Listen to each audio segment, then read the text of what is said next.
Германии и последующей оккупации Франции прервала все творческие планы композитора. Лямин знал по себе и говорил друзьям, что только это и интересно, только то и ценно, что никому не нужно. А нужно только истине, и через нее, через саму свою сущность, нужно всем. Сохранилась откровенная запись, сделанная Иваном Семеновичем в 1939 году. Выходит, что мне и впрямь особенно интересно только божественное. Вообще все то, что так или иначе касается Христа. Правда, иногда не знаю, куда я рвусь, но, вероятно, так должно быть. Вообще уже несколько дней хожу как именинник. С чего это меня разбирает такая радость внутренняя, просто не знаю. И в то же время Лямин ни на минуту не забывает о покинутой России и пишет духовные песнопения.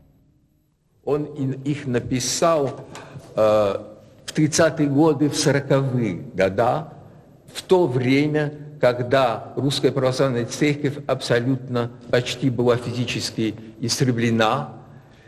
Мой отец продолжал любить Россию, жить Россией. Но, конечно, это была та Россия, которая была глубоко, как Грабкичев, под водой.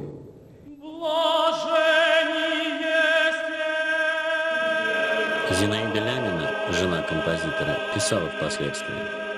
Он как-то притих душевно, часто писал молитвенные композиции, читал только духовную литературу. По утрам читал об Иисусовой молитве и хотел достигнуть внутреннего сердечного повторения ее. Подсознательно он готовился к переходу в другой мир, и, может быть, несколько последних лет его жизни были уже этой подготовкой. Mais déjà, il pense à ses compositions liturgiques. Et sortant comme ça la nuit, à 2 heures du matin, après avoir travaillé dans un cabaret, il écrit ainsi à son ami « Je pense à la liturgie que je dois composer, et je ne sais si cela me sera donné. » Effectivement, c'est surtout au début de la déclaration de guerre, dans les années 39-40, qu'il écrit ses partitions déjà mûries depuis longtemps, et je pense déjà depuis la période de Kiev, ces partitions de musique liturgique, de chant liturgique de l'Église russe. Aux dernières années de sa vie, où il revient à Paris, et où il fait partie à ce moment-là d'un groupe de liturges. Il fréquente la paroisse Notre-Dame Joie des Affligés, que nous appelions l'église de la Montagne Sainte-Geneviève. Elle était rue de la Montagne Sainte-Geneviève, près de l'église de Saint-Étienne du Mont. Là, il entre en contact donc avec ce groupe des 5, comme on dit en russe, Maguche Kuchka, je dirais, qui comporte le théologien Vladimir Lossky, Maxime Kovalevski, chef de chœur et liturge, Alexandre Tourintsev, futur prédicateur de l'Église orthodoxe, Ouspiensky, iconographe, et un jeune médecin, André Blum, qui deviendra le métropolite Antoine de Souroche. Ce groupe de paroissiens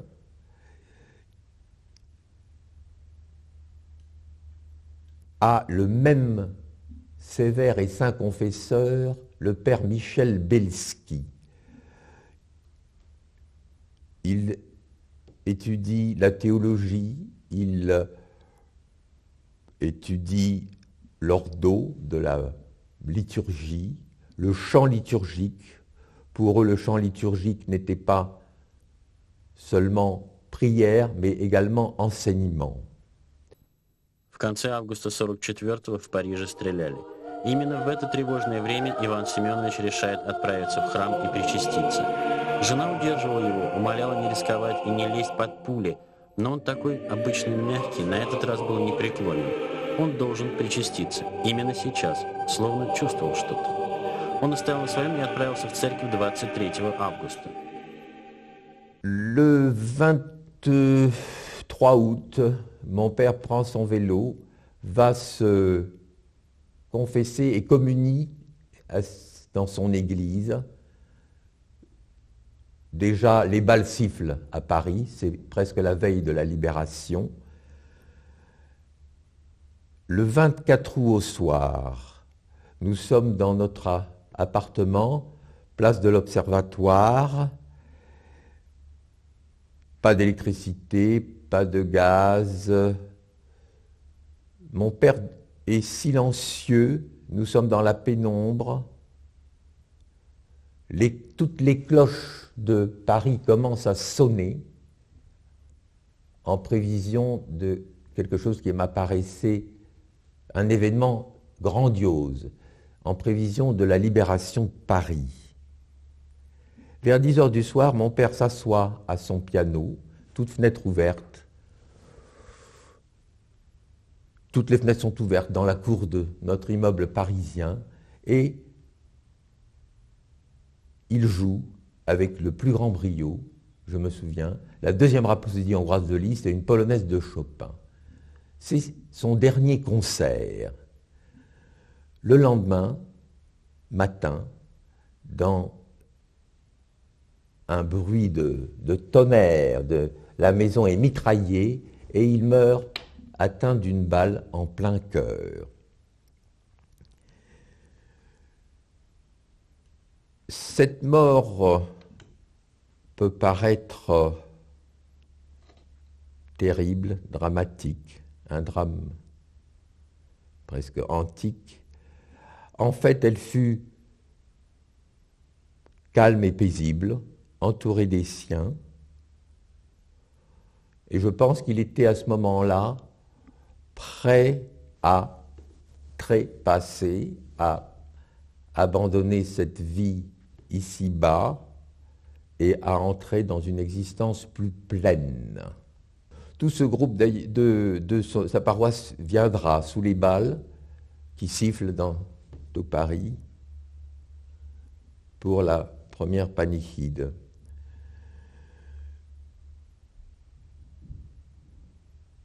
Cette mort,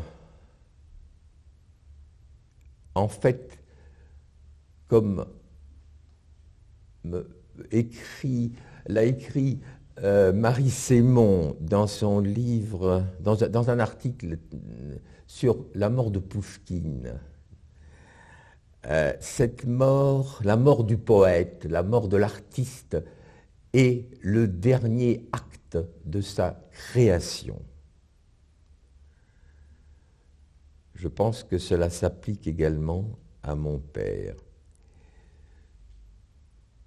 Et 55 ans après sa mort, le jour du centenaire de sa naissance à Moscou, je me retrouve à Moscou dans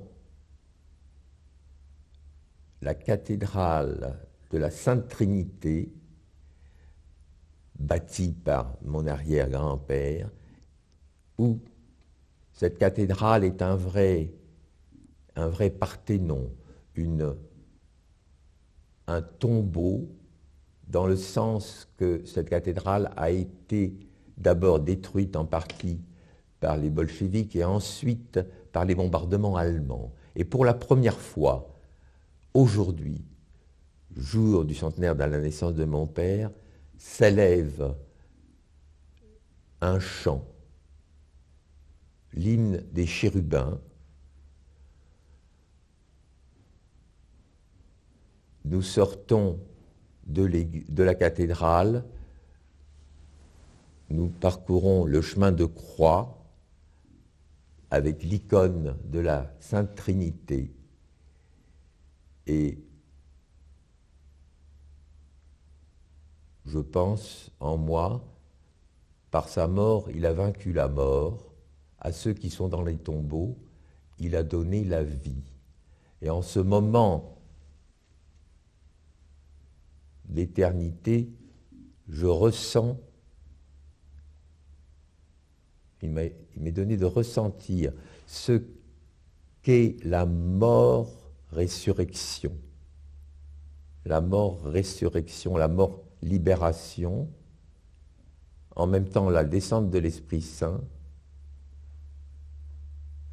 tout cela au même moment.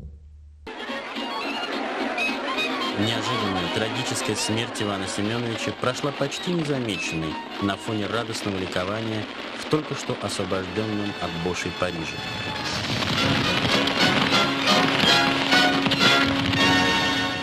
Безусловно, творчество Лямина – это традиции знаменитой русской московской синодальной школы конца прошлого и начала XX века. Это русское возрождение, это новое русское возрождение, когда все могучие потоки великой русской духовной культуры, они как бы вместе слились, и возникло совершенно удивительное такое объединение композиторов, куда входили Костальский, Гречанинов, Виктор Калиников, Павел и Александр Чесноковы.